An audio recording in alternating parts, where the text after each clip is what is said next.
আল্লাহ বলেন কাফের যারা সত্যকে জানার পরে গোপন করে রাখে এরা হচ্ছে এক প্রকার কাফের। কাফের মানে গোপনকারী। কাফের মানে কি? এই জন্য মুসলমানদের ভেতরে অনেক নামধারী কাফের এখন আছে, যারা সত্যকে সত্য জানার পরও এখনো গোপন করছেন। ইহুদি খ্রিস্টানদের টাকা পয়সা খেয়ে সত্যটা বলতে চাচ্ছেন না, আপনি আর এক ধরনের কাফের।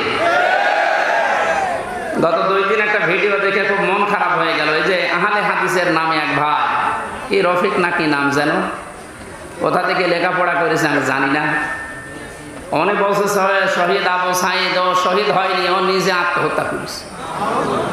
হাজার হাজার মানুষ ওখানে যে উনি বুক পেতে দিল। আরে ভাই, বুক মানুষ এমনি পেতে দেয়? কত বড় কঠিন অবস্থায় ছিল এই মানুষগুলো, আপনি টের পাচ্ছেন? এই 17 বছর লক্ষ লক্ষ যুবকেরা লেখাপড়া করে 5 ক্লাস পাস, এরপরও কোটার কারণে, এই জালেমদের কারণে চাকরি পায়নি। যারা 5 পয়েন্ট হয়ে চাকরি হয় না, 2 পয়েন্টে চাকরি হয়ে যাচ্ছে। গোপালগঞ্জের দৃশ্যগুলো দেখেননি? কি কারবার চলছিল!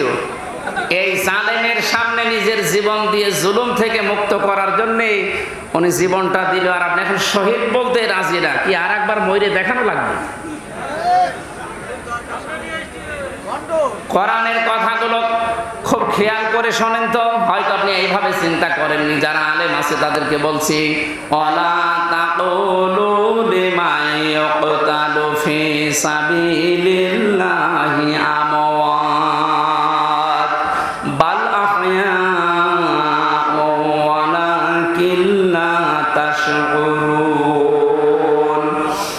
সূরা বাকারা 154 নম্বর আয়াতে আছে, আল্লাহ বলেন কেউ এ কথা বলবি না।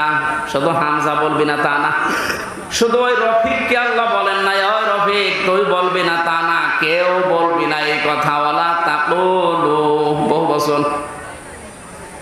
দুনিয়ায় কোনো মানুষ যেন এ কথা না বলে, লিমা ইয়াকতালু ফি সাবিলিল্লাহি আমওয়াত, যারা আমি আল্লাহর জন্য জীবন দিয়েছে এই মানুষগুলো মারা গেছে, কথা কেউ বলবি না। এ নোটিশ দিয়েছেন কে? কারণ কথা বলে মানুষ কি দিয়ে? মুখ দিয়ে কথা বলে। এই জন্য আল্লাহ মুখের ওপরে নোটিশ দিলেন, কেউ বলবি না দুনিয়ায় এই কথা যে ওরা মারা গেছে। ওরা মারা যায়নি, বাল আহয়াউন, বরং ওরা জিন্দা, জীবিত। ওয়ালাকিন লা তাশউরুন, কিন্তু তোরা টের পাস না। এই কথাটা আমি বানালাম। বলেন শহীদ, এই শব্দটা যে কত উঁচু শব্দ, কত দামি শব্দ, আপনি টের পাননি? তাই আপনি তো কোনা চেবেন, কোনার ভেতরে থাকেন, বলে আমরা কি কোরআনের কথা বলি না? আরে বেটা, কোরআনের কথা বলেছিল শহীদ আল্লামা দেলোয়ার হোসেন সাঈদী 13 বছর জেলখানায় কাটিয়েছে। কোরআনের কথা বলেছিল আমাদের ইমাম আবু হানিফা 8 বছর জেলখানায় কাটিয়েছে। কোরআনের কথা যারাই বলেছে তাদের জীবন পড়েন। সাইয়্যিদ কুতুব রহমাতুল্লাহ আলাইহি শহীদ কোরআনের কথা বলার কারণে জেলখানায় ফাঁসির মঞ্চে গেছে, জেলখানায় বসে তাফসিরে ফি জিলালিল কোরআন লিখেছে। কোরআনে একদিকে কথা বললে জালেমরা জেলে দিয়ে জুলুম করে, হত্যা করে, মেরে ফেলে। এই যে আল্লামা দেলোয়ার হোসেন সাঈদীর নামের আগে আপনি শহীদ লিখেছেন, এটা খেলা করার জন্য না। কারণ অনেকেই বলছে উনি মারা গেছে। কে বলেছে মারা গেছে? ওনাকে মেরে ফেলা হয়েছে। উনি আমার পাশের ছেলে ছিল, উনি 1 নম্বরে, আমি 4 নম্বরে। হুজুর সাথে একদিন দেখা হয়েছিল 10 মিনিটের জন্য। যেদিন ওনারে নিয়ে যায় আমি তো ওই সময় জানি না উনি মারা গেছে। পরের দিন সংবাদ পেলাম। পাশাপাশি জেলে, কিন্তু সংবাদের কোনো মাধ্যম নেই, কেউ বলেও না যে উনি মারা গেছে। পরের দিন পেপার আসলো, দেখলাম উনি মারা গেছে। পরবর্তীতে বাইরে আসার পরে যে ভিডিওগুলো দেখলাম, ওনাকে যখন নামায় গাড়ি থেকে যে একটা হাসি দিয়েছিল, এই হাসি দেখেই বোঝা যাচ্ছে যে ওনাকে অবশ্যই মেরে ফেলা হয়েছে। এই সত্যটা প্রকাশ করার জন্য যে ডাক্তার দায়িত্বে ছিল কোলাঙ্গার, এই মোস্তফা জামানকে একটু নিয়ে আসেন তো দেখি। এমনি সব বেরিয়ে যাবে। এই জন্য উনি মারা গেছে কথা জীবনও বলবেন না, ওনাকে মেরে ফেলা হয়েছে। ওই জেলের যখন দায়িত্বে ছিল জেলার সুপার, তারা এখন সব সত্য কথা বলে ফেলছে, কারণ ভয় এখন আর নেই। জালেম সব বিদায় নিয়েছে, এখন সব সত্য বেরিয়ে যাচ্ছে। ওরা বলছে ওনারা আমাকে যেদিন নিয়ে যাবে সেদিন বলেছিল একটু সই করেন, আপনাকে আমরা মুক্ত করে দেব নির্বাহী আদেশে। এ কথা শোনার পর একটা হাসি দিয়েছিল যে না জানি এতদিন পরে আমার পরিবারের তো লোক, আমার অনুসারী যারা, আমার কলিগ যারা, আমার সাথে যারা ইসলামী আন্দোলন করে, অন্তত তাদের সাথে আমার দেখা হবে, এই জন্য তিনি হাসি দিয়েছিলেন। এই মিথ্যা কথা বলে সই করিয়ে নিয়ে বের করে সে ইঞ্জেকশন পোস্ট করে মেরে ফেলিস।